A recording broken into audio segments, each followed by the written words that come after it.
अस्सलाम वालेकुम दोस्तों, उम्मीद करता हूँ आप सभी दोस्त खैरियत से होंगे और मैं दुआ गो हूँ अल्लाह पाक आप सभी दोस्तों को हिफाजत में रखे। मैं आपका दोस्त मुबशर अली पीरज़ादा माशूक अली पीरज़ादा यूट्यूब चैनल की जानिब से दोस्तों आज काफ़ी दिन बाद मैं आप सभी दोस्तों के साथ अपने यंग थर्ड पेयर की प्रोग्रेस शेयर करने लगा हूँ और ये इस रॉ में थर्ड केज है, ठीक है। और अल्हम्दुलिल्लाह हमारे दोनों केजेस के पेयर्स की प्रोग्रेस के बेबीज़ निकल आए, ठीक है। और मैंने उन्हें हांडी से कलेक्ट करने के बाद बहुत से बेबीज़ सेल भी कर दिए हैं। उसके अलावा हमारे यंग पेयर के लास्ट टाइम मैंने आपको दिखाया था कि अंडों में से 3 बेबीज़ निकल आए थे और एक अंडे में से बेबी निकलना बाकी था, जो मैंने आपको बताया था वीडियो के अंदर कि वो एग के अंदर हिल रहा है, ठीक है। यानी कि अभी कुछ वक्त बाद निकल आएगा। लेकिन मेरे काम के अंदर मशगूल रहने के बाइस, जिसके बाइस मुझे वक्त नहीं मिल सका, इस बाइस मैं वीडियो आप सभी दोस्तों के साथ नहीं शेयर कर सका प्रोग्रेस की। तो आज मैं आप सभी दोस्तों के लिए छोटी सी एक वीडियो प्रोग्रेस बनाने लगा हूं, जिसमें आपको मैं दिखाता हूं कि मेरे यंग पेयर ने, जिसने पिछले साल 5 अंडे दिए थे, जिसमें एक अंडे का साइज़ बहुत ज़्यादा छोटा था जो इसका फर्स्ट एग था। उसके अलावा 4 अंडे ले मज़ीद थे, जिसमें से माशाल्लाह से 4 में से 4 बेबीज़ निकले थे। और इस साल हमारी इस फीमेल ने अपना 4 अंडे दिए थे और उसके अलावा मैंने अपने टॉकिंग मेल पैरट के पेयर की जो फर्स्ट फीमेल है उसके 3 अंडे मैंने यहाँ पर ट्रांसफ़र किए थे, जिसमें से एक बेबी जिसको निकलना बाकी था वो भी निकल आया। तो चलाएं दोस्तों, वक्त ज़ाया किए बगैर मैं आपको दिखाता हूँ अपनी हांडी में कितने बेबीज़ निकल आए हैं और उनकी अभी इतनी गर्मी की शिद्दत में इजाफा होने के बाइस भी अल्हम्दुलिल्लाह बहुत अच्छी प्रोग्रेस है। तो चलाएं दोस्तों, मैं आपको दिखाता हूँ।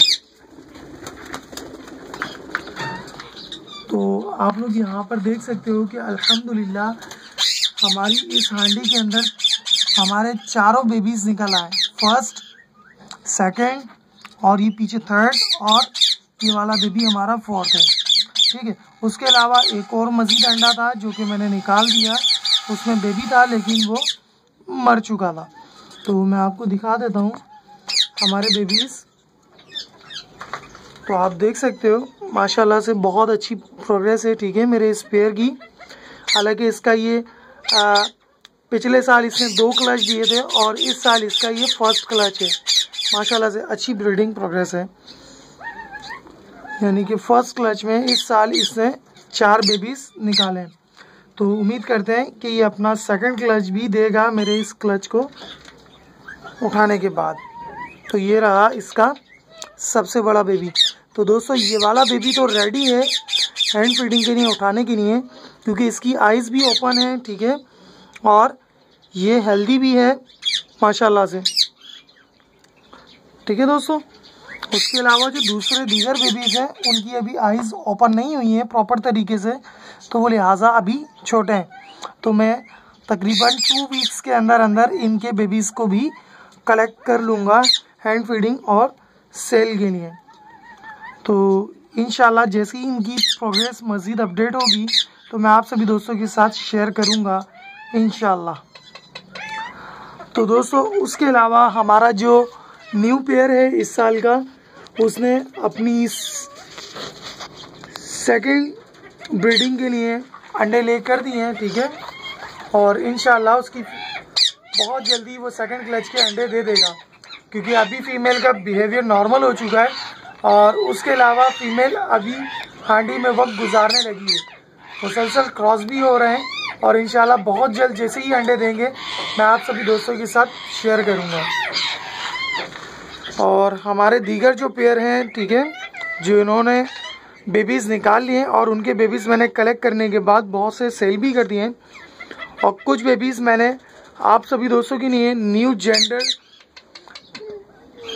चेंजिंग और कैसे आप आइडिया लगा सकते हैं कि तकरीबन 3 मंथ के अंदर अगर आप छोटे बेबीज़ के अंदर फ़र्क नहीं कर पाए तो आप 3 to 4 मंथ के अंदर कैसे कंफर्म करेंगे, ठीक है, कि उनका जेंडर आया क्या है। तो दोस्तों यहाँ पर देख सकते हो कि मेरे इस मेल की चोंच जो है काफ़ी बढ़ चुकी है, लेकिन उसके बावजूद भी माशाल्लाह से ये अपने बच्चों को और फीमेल को अच्छी फीडिंग करा रहा है। तो इंशाल्लाह जैसे ही हमारे जो ब्रीडर पेयर हैं वो अपने सेकंड क्लच देंगे तो इंशाल्लाह मैं आप सभी दोस्तों के साथ शेयर करूंगा। उसके अलावा यहाँ पर बात करता चलता हूँ, बहुत सारे दोस्त यही सवाल करते हैं और मैं काफ़ी बार वीडियोस के अंदर बता चुका हूँ कि आपके बेबीज़ निकल आए तो आपने वही दाना कंटिन्यू रखना है जो आप पहले से कंटिन्यू रखे हुए हैं, ठीक है। यानी कि आप जो सीड्स दे रहे हैं, चाहे मिक्स सीड्स दे रहे हो या कोई सा भी दाना आप दे रहे हो, उसी को कंटिन्यू रखें। बस आपने 2 टाइम्स सनफ्लावर सीड्स बढ़ा देने हैं, ठीक है। सुबह तकरीबन 10 बजे के करीब और शाम असर तकरीबन 5:30 बजे के करीब आपने सनफ्लावर सीड्स इजाफी तौर पे देने हैं ताकि ये अपने बेबीज़ को दोनों टाइम हेल्दी फीड खिला सकें, ठीक है दोस्तों। और उसके अलावा अगर आपके पेयर ने फर्स्ट ब्रीड कर चुके हैं, अगर आप चाहते हैं कि वो मज़ीद ब्रीड ना करें तो आप उनकी हांडी या बॉक्स हटा सकते हैं। उसके अलावा आप चाहें तो लगे रहने दें। अगर आपका पेयर मूड पर है और वो सेकंड ब्रीड करना चाहता है तो इंशाल्लाह वो सेकंड ब्रीड भी कर जाएगा। और अगर आप देख रहे हैं कि गर्मी ज़्यादा हो चुकी है तो आप हटाना चाहते हैं तो आप ज़रूर हटा लें, लेकिन मैं नहीं हटाता क्योंकि मैं पूरे साल हांडी लगे रहने देता हूँ, जिसकी वजह से मुझे माशाल्लाह से साल में 3 ब्रीड भी मिलती हैं क्योंकि मेरी खिलाई पिलाई अच्छी है।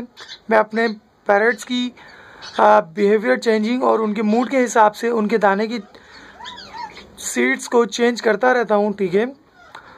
तो दोस्तों इंशाल्लाह जैसे ही मज़ीद अपडेट्स और मज़ीद बेहतरी आएगी पेयर्स की प्रोग्रेस के अंदर तो मैं आप सभी दोस्तों के साथ शेयर करूँगा। तो इंशाल्लाह फिर मिलते हैं हम अपनी नेक्स्ट वीडियो में। जब तक दीजिए मुझे इजाज़त। अल्लाह निगहबान।